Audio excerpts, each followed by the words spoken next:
बात करेंगे कक्षा 9वीं की मैथ्स की बुक में चैप्टर 3 निर्देशांक ज्यामिति से। तो सबसे पहले निर्देशांक ज्यामिति जो चैप्टर पढ़ना है आपको, तो उसके अर्थ को आप समझ लें। किसी भी तल में कोई यदि वस्तु रखी हुई है या कोई भी बिंदु स्थित है तो हम उसकी स्थिति का निर्धारण कैसे करेंगे, ये हम सीखेंगे निर्देशांक ज्यामिति में। ये गणित की एक महत्वपूर्ण शाखा है। तो इसमें पेज नंबर, हमारी जो बुक है एनसीईआरटी की, उसमें पेज नंबर 63 पर निर्देशांक ज्यामिति की स्टार्टिंग की महत्वपूर्ण पद समझाए गए हैं। तो उसमें देखेंगे एक फ़ोटो बनी हुई है एक गणितज्ञ की, जिनका नाम है रेने दकार्ते। इनके नाम के सम्मान में इस पद्धति को, जिससे हम एक बिंदु की स्थिति का निर्धारण करते हैं, उस पद्धति को कार्तीय पद्धति कहा जाता है। तो सबसे पहले मैं आपको याद दिलाना चाहती हूँ कि कक्षा 8वीं में आपने संख्या रेखा पढ़ी होगी। तो रेने दकार्ते जो देख रहे हैं आप,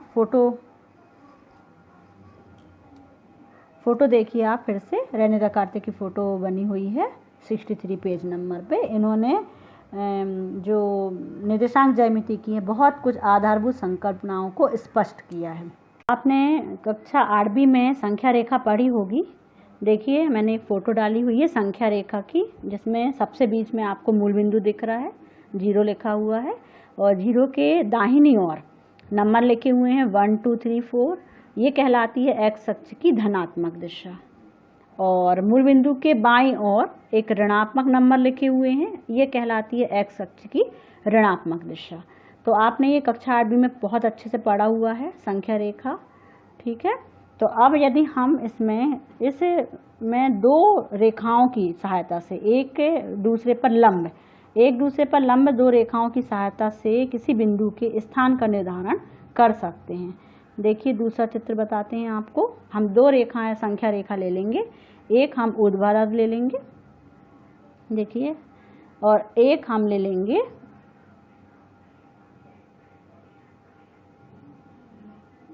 क्षैतिज रेखा। देखिए एक क्षैतिज रेखा दिख रही है आपको, क्षैतिज एक्स और एक्स डैश अक्ष से हमने उसको व्यक्त किया है, देखिए। और एक खड़ी लाइन दिख रही है जिसे हम ऊर्ध्वाधर रेखा कहेंगे, ये बाय और बाय डैश है। तो इस प्रकार से हम दो रेखाएं ले लेंगे, ठीक है।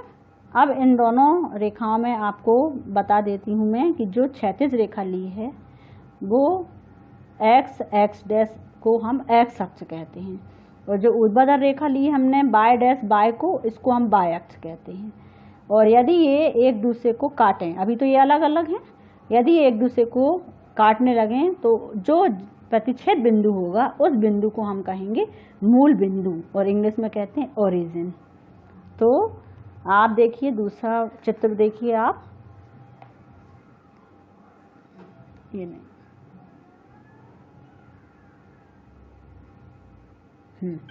ये देखिए आकृति 3.8 आकृति आपके सामने है। इसमें देखिए एक्स और एक्स डैश अक्ष है एक, और एक हमने ऊर्ध्वाधर अक्ष ली हुई है वाई डैश। ये एक दूसरे को, दोनों को एक दूसरे को बिंदु ओ पर प्रतिच्छेद कर रही हैं, ओ नाम दिया है बीच में, और जिसे हम कहते हैं मूल बिंदु। अब हमने ये देखा कि ये दोनों रेखाएं हैं जो दोनों एक्स अक्ष हैं, ये एक दूसरे को ओ बिंदु पर प्रतिच्छेद तो कर रही हैं, पर इससे क्या हो रहा है कि ये जो पूरे तल हैं, जो हमारा तल लिया है समतल, उसको 4 भागों में विभाजित कर रही है। आप देख रहे होंगे कि 4 भाग बन रहे हैं, ठीक है। इन चारों भागों को हम कहते हैं चतुर्थांश, ठीक है। 1/4 हो जाते हैं, ये पूरे एक भाग के 4 भाग हो चुके हैं, इसलिए इनको नाम दिया गया है चतुर्थांश, मतलब क्वाड्रेंट्स। तो सब इनको हम यदि वामावर्त दिशा में लें, ऐसे राउंड वामावर्त दिशा के लिए देखिए मैं बता रही हूँ, एरो इस दिशा में लें तो फर्स्ट क्वाड्रेंट, फर्स्ट नंबर डालो यहाँ, ये जो आपका चतुर्थांश है इसको हम बोलते हैं प्रथम चतुर्थांश, फर्स्ट नंबर देंगे।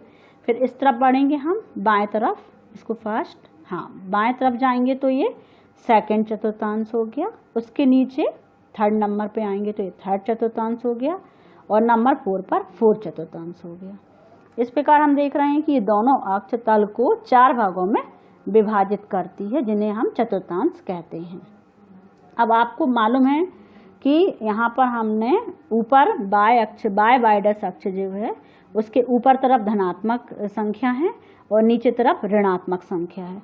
अब ये है कि जो एक और चित्र दिखाना चाहती हूँ मैं चतुर्थांश के लिए। ये देखिए आकृति 3.9 देखिए, उसमें आपके चतुर्थांश बटे हुए हैं फर्स्ट, सेकंड, थर्ड और फोर्थ। अब सबसे पहले ये है कि इन चतुर्थांश में कोई भी बिंदु किसी भी इससे जो हमारा तल है इसमें कोई भी बिंदु किसी भी चतुर्थांश में स्थित हो तो हमारे पास जो प्रश्न आते हैं उसमें उनके निर्देशांक पूछे जाते हैं आपसे कि कौन से निर्देशांक से इनको व्यक्त किया जाएगा। तो सबसे पहले हम आपको बताएंगे कि किसी बिंदु को हम कैसे निर्धारित करते हैं। आकृति 3.10 देखिए आप, इसमें x और x डैश और y डैश ओ बिंदु पर प्रतिच्छेद कर रही हैं। तो इस प्रकार हमारे पास इन दोनों में एक बिंदु P दिख रहा है आपको। इस बिंदु P के निर्देशांक हमको ज्ञात करने हैं। तो इसमें आप देखिए कि जो बिंदु P है वो बाय अक्ष से, बाय अक्ष देखिए आपकी कहाँ है, हाँ, बाय अक्ष से कितनी दूरी पर है, पूरा देखिए आप, ये बिंदु जो P है वो बाय अक्ष से कितनी दूरी पर है, NP दूरी पर है। और ये NP दूरी जो है वो OM के बराबर है। और OM कितनी है, 4 लिखा है, उसको बोलेंगे हम 4 एकक या 4 इकाई। तो इस प्रकार हम देख रहे हैं कि P बिंदु जो है वो बाय अक्ष से 4 इकाई की दूरी पर है। देख रहे हैं आप लोग। अब इसी प्रकार से हम जानना चाहते हैं कि जो बिंदु P है वो x अक्ष से कितनी दूरी पर है। तो देखिए P से लेके x अक्ष तक की दूरी PM से व्यक्त कर रहे हैं, PM है, और जो कि किसके बराबर है, ON के बराबर है। और ON कितना है, 3। देखिए आप चित्र में देखिए, O से लेके N तक कितना है, 3। तो ON जो है वो 3 है। तो इस प्रकार हम कह सकते हैं कि जो बिंदु P है वो बाय अक्ष से 4 इकाई की दूरी पर है और बिंदु P जो है वो x अक्ष से, x अक्ष देखना है आप, x अक्ष से 3 इकाई की दूरी पर है। तो इस प्रकार हम आपको बता दें, एक टेबल हम आपको बताते हैं इसके नीचे, जो पॉइंट्स हैं आप इसको नोट भी कर लीजिएगा कॉपी में। तो आप यहाँ पर एक बात अच्छे से समझ लें कि जो बिंदु P की जो निर्देशांक हैं उसमें हम कोष्टक में लिखेंगे और उसमें x निर्देशांक लिखेंगे सबसे पहले, फिर कॉमा लगाएंगे और फिर y निर्देशांक लिखेंगे और कोष्टक बंद कर लेंगे। लेकिन आपको ये जानना जरूरी है कि एक बिंदु, कोई भी बिंदु हो वो, उसका जो x निर्देशांक है वो y अक्ष से दूरी को, लांबिक दूरी को, y अक्ष से लांबिक दूरी को व्यक्त करता है। यहाँ पर आपको अजीब लगेगा कि x निर्देशांक है लेकिन वो दूरी कौन सी होगी, y अक्ष से उसकी लांबिक दूरी कहलाएगी। ठीक है, तो इसमें आप चित्र में देखिए P बिंदु जो है उसका x निर्देशांक जो रहेगा वो कौन सी दूरी कहला रही है, y अक्ष से लांबिक दूरी, जो कि Pn है और जो कि किसके बराबर है, OM के बराबर है। वो कितनी है, 4 इकाई। तो इस प्रकार बिंदु P का जो x निर्देशांक है वो 4 हो गया। और आप दूसरी बात, ये बात हमेशा याद रखिए कि जो x निर्देशांक है उसको भुज कहा जाता है। ठीक है, तो आपको बहुत अच्छे से ध्यान रखना है कि x निर्देशांक को हम भुज कहते हैं और बात यदि x निर्देशांक की हो रही है तो वह y अक्ष से लांबिक दूरी को दिखाता है। अब आप देखिए कि इसमें सेकंड पॉइंट है जो सामने पेज दिख रहा है आपको। अब इसमें एक बिंदु का y निर्देशांक, तो जैसे x निर्देशांक y अक्ष से दूरी दिखाता था, उसी प्रकार यदि एक बिंदु का y निर्देशांक है तो वो x अक्ष से लांबिक दूरी को दिखाएगा। तो आपने देखा उसमें पिछले चित्र में कि बिंदु P से जो x अक्ष से दूरी थी वो PM थी और जो कि NO या ON, कुछ भी हम कह सकते हैं, उसके बराबर होगी। और ON कितना है, 3। तो जो y निर्देशांक है वो कितना हो गया, 3 हो गया। और y निर्देशांक को हम कोटि कहते हैं। जैसे x निर्देशांक को हम भुज कहते थे तो y निर्देशांक को क्या कहा जाता है, कोटि कहा जाता है। तो आपने देखा थर्ड नंबर का पॉइंट देखिए, इसमें सबसे पहले निर्देशांक तल में यदि एक बिंदु का निर्देशांक लिखना है तो हम पहले x निर्देशांक लिखते हैं, उसके बाद हम y निर्देशांक लिखते हैं और निर्देशांकों को कोष्टक के अंदर लिखते हैं। तो जो P के निर्देशांक है कैसे व्यक्त किए जाएंगे, हम कोष्टक बनाएंगे, 4 लिखेंगे, कॉमा लगाएंगे और फिर 3 लिखेंगे और इस प्रकार P के निर्देशांक 4, 3 होंगे। अब आप ध्यान रखिए कि 4, 3 में जो 4 है वो x निर्देशांक तो है, लेकिन यह बिंदु P की बाय अक्ष से दूरी दर्शाएगा और जो y निर्देशांक है वो 3 है, लेकिन वो दूरी किससे दिखाएगा, x अक्ष से लंबित दूरी को दिखाएगा। ये बात हमेशा आपको ध्यान में रखना है। x निर्देशांक को हम भुज कहते हैं। क्वेश्चन पूछा जाता है एग्जाम में, कोई बिंदु के आपको निर्देशांक दिए जाते हैं और आपसे कहा जाता है कि इसका भुज बताइए और कोटि बताइए, तो बहुत आसान है। जो सबसे पहले पहला निर्देशांक है उसको x निर्देशांक कहते हैं और x निर्देशांक को ही भुज कहते हैं। तो भुज हो गया 4 और कोटि हो गई 3। ठीक है, हम वापस अपने पुराने चित्र में आते हैं, उसमें आपको बिंदु Q के निर्देशांक ज्ञात करने। अब आप देखिए फिर से 3.10 चित्र में, थोड़ा और जूम करें। इसमें देखिए आपको अभी बिंदु हमने P के निर्देशांक ज्ञात किए तो 4, 3 हो गए थे। अब आपको कोशिश करना है बिंदु Q के निर्देशांक को ज्ञात करने के लिए। चित्र आप देख रहे हैं, तो बिंदु जो Q है वो x अक्ष से कितनी दूरी पर है, QR दूरी पर है। देखिए QR दूरी पर है x अक्ष से, तो ये जो x अक्ष से दूरी होगी वो y निर्देशांक होगी।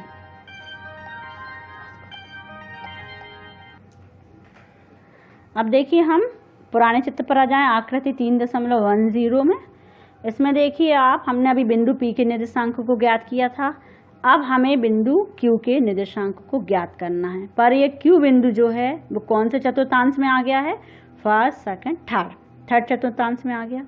अब थर्ड चतुर्थांश में आप देख रहे हैं कि जो x अक्ष है वो ऋणात्मक दिशा में है और जो y अक्ष है वो भी ऋणात्मक में है। देखिए आप ऋण लिखी हुई है संख्या में, तो जो y अक्ष है वो भी ऋण वाली है और x अक्ष है वो भी ऋण वाली है। अब हमें ज्ञात करना है बिंदु Q के निर्देशांक। तो Q का x निर्देशांक होगा जो क्या दिखाएगा, y अक्ष से दूरी दिखाएगा। y अक्ष से दूरी देखिए QS दिखा रहा है QS जो कि किसके बराबर है, OR के बराबर है। और O से R तक की दूरी कितनी लिखी हुई है, 6, और लगा है माइनस आगे, मतलब -6 है। तो बिंदु Q का x निर्देशांक हो गया -6, जो कि y अक्ष से दूरी दिखा रहा है। और बिंदु Q का y निर्देशांक जो है वो किससे दूरी दिखाएगा, x अक्ष से। तो बिंदु Q की x अक्ष से दूरी QR है जो कि OS के बराबर है। और OS कितनी दिख रही है, आप ध्यान से देखेंगे तो -2 के बराबर है, दिख रही है आपको। तो बिंदु Q का y निर्देशांक हो गया -2।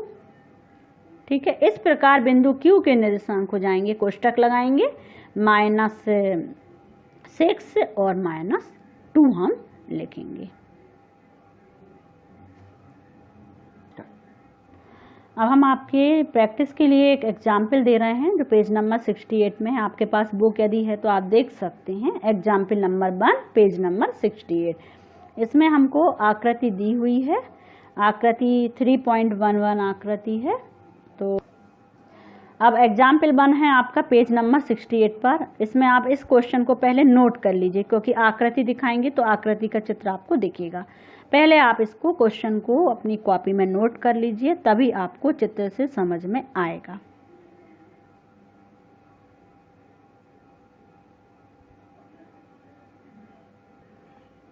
इसमें देखिए आकृति 3.11 आकृति दी हुई है। इसमें आपको बिंदु दिखाई दे रहे होंगे, बिंदु B दिखाई दे रहा है, बिंदु M, बिंदु L और बिंदु S। ये चारों ही बिंदु हम देख रहे हैं अलग अलग चतुर्थांश में है। बिंदु B सबसे पहले आप समझ लें कि बिंदु B जो है प्रथम चतुर्थांश में है, बिंदु M द्वितीय चतुर्थांश में है, बिंदु L तृतीय चतुर्थांश में है और बिंदु S चतुर्थ चतुर्थांश में है। तो सबसे पहले बात होती है कि बिंदु B के जो निर्देशांक होंगे, आप लोग ध्यान दीजिए कि बिंदु B के निर्देशांक हमको, इसमें क्वेश्चन नंबर 1 भी दिया हुआ है, इसके क्वेश्चन के आधार पे हम इनके आंसर देखते हैं। तो क्वेश्चन नंबर 1 है, बिंदु B का भुज और कोटि क्रमशः खालिस्तान और खालिस्तान है, अतः B के निर्देशांक कोष्टक में दिया हुआ ब्लैंक खालिस्तान है। तो इस प्रकार हमें बिंदु B की कोटि और भुज दोनों ही बताना है और बिंदु B के निर्देशांक बताना है। यदि आप सीख गए हैं तो चित्र में देख के बता सकते हैं। बिंदु B जो है उसका x निर्देशांक जो होगा वो किससे दूरी है, y अक्ष से दूरी है, मतलब कितनी है वो 3।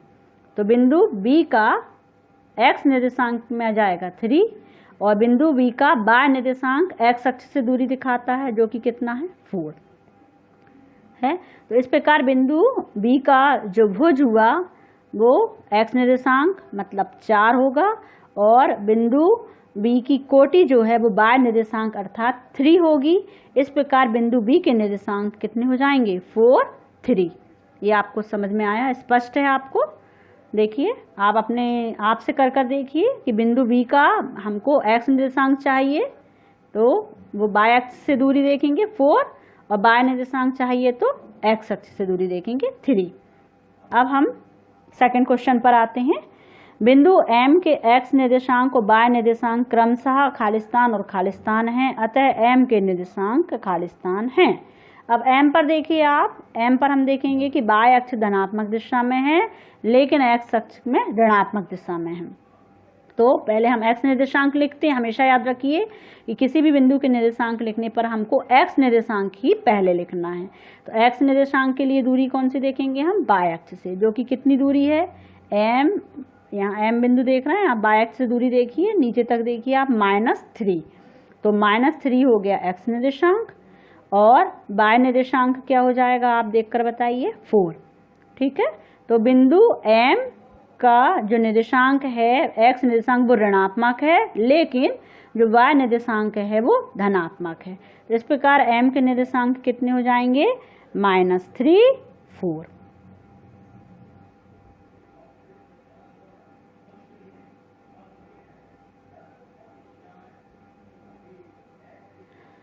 अब बिंदु थर्ड नंबर का क्वेश्चन है। बिंदु L के x निर्देशांक और y निर्देशांक क्रमशः खालिस्तान और खालिस्तान आता है L के निर्देशांक है। अब बिंदु L पर आइए आप। अब बिंदु L में आप देख रहे हैं कि x अक्ष भी ऋणात्मक दिशा में है देखिए और y अक्ष में भी ऋणात्मक दिशा में है, नीचे की ओर है मतलब वो ऋणात्मक नंबर में है। तो L के निर्देशांक के लिए आप x निर्देशांक जो होगा वो क्या होगा y अक्ष से दूरी जो कि -5 है y अक्ष से दूरी -5 है और y निर्देशांक मतलब x अक्ष से दूरी जो कि कितना है -4। अब आप देख सकते हैं कि L के निर्देशांक क्या हो जाएंगे -5, ठीक है, कॉमा लगाएंगे और -4। इस प्रकार हम देख रहे हैं कि बिंदु L में दोनों ही निर्देशांक में x निर्देशांक और y निर्देशांक दोनों ही ऋणात्मक हैं। ठीक है, अब फोर्थ नंबर का क्वेश्चन है। बिंदु S के x निर्देशांक और y निर्देशांक क्रमशः खालिस्तान और खालिस्तान है, अतः S के निर्देशांक। अब S के निर्देशांक पूछे हैं तो आप स्वयं देखिए S के x निर्देशांक में देखिए आप x अक्ष धनात्मक है और y अक्ष कहाँ है ऋणात्मक दिशा में है। तो S का x निर्देशांक हो गया 3 और y निर्देशांक हो गया -4। S के निर्देशांक हो जाएंगे 3, -4। अब आपको एक चीज़ और सिखा देती हूँ मैं कि आपने चारों जो बिंदुओं का अवलोकन किया B, M, L और S, ये सभी अलग अलग चतुर्थांश में थे। तो आपने एक बात पर ध्यान दिया होगा कि बिंदु B के x और y दोनों निर्देशांक पॉजिटिव हैं, धनात्मक हैं। क्यों धनात्मक है? क्योंकि यहाँ x भी धनात्मक है और y भी धनात्मक है। ये आप साइन याद भी रख सकते हो कि प्रथम चतुर्थांश में यदि कोई भी बिंदु स्थित होगा तो दोनों जो निर्देशांक आएंगे बिंदु के वो धनात्मक होंगे। अब बिंदु M पर देखिए, बिंदु M पर अवलोकन करिए। इसमें x निर्देशांक तो ऋणात्मक है लेकिन y निर्देशांक कैसा है धनात्मक। तो द्वितीय चतुर्थांश में स्थित किसी भी बिंदु में x निर्देशांक जो भी हो उसमें x निर्देशांक ऋणात्मक होगा और y निर्देशांक धनात्मक होगा। मतलब द्वितीय चतुर्थांश का चिन्ह हो गया माइनस और प्लस। फिर तृतीय चतुर्थांश में था बिंदु L, इसमें हम देख रहे हैं कि x भी ऋणात्मक है और y भी ऋणात्मक है, अर्थात तृतीय चतुर्थांश में स्थित किसी भी बिंदु के निर्देशांक दोनों निर्देशांक ऋणात्मक होंगे। अब चतुर्थ वाले चतुर्थांश में आते हैं। इसमें बिंदु S देखा था, इसके निर्देशांक कैसे थे? x वाला तो धनात्मक था लेकिन y निर्देशांक ऋणात्मक था। तो हम कह सकते हैं कि चतुर्थ चतुर्थांश में कोई भी बिंदु स्थित हो उसके निर्देशांक धन और ऋण होंगे। मतलब x निर्देशांक धनात्मक होगा लेकिन y निर्देशांक ऋणात्मक होगा। अब मैं कल आपको कुछ क्वेश्चंस भेजूंगी जिसको आपको सॉल्व करना है।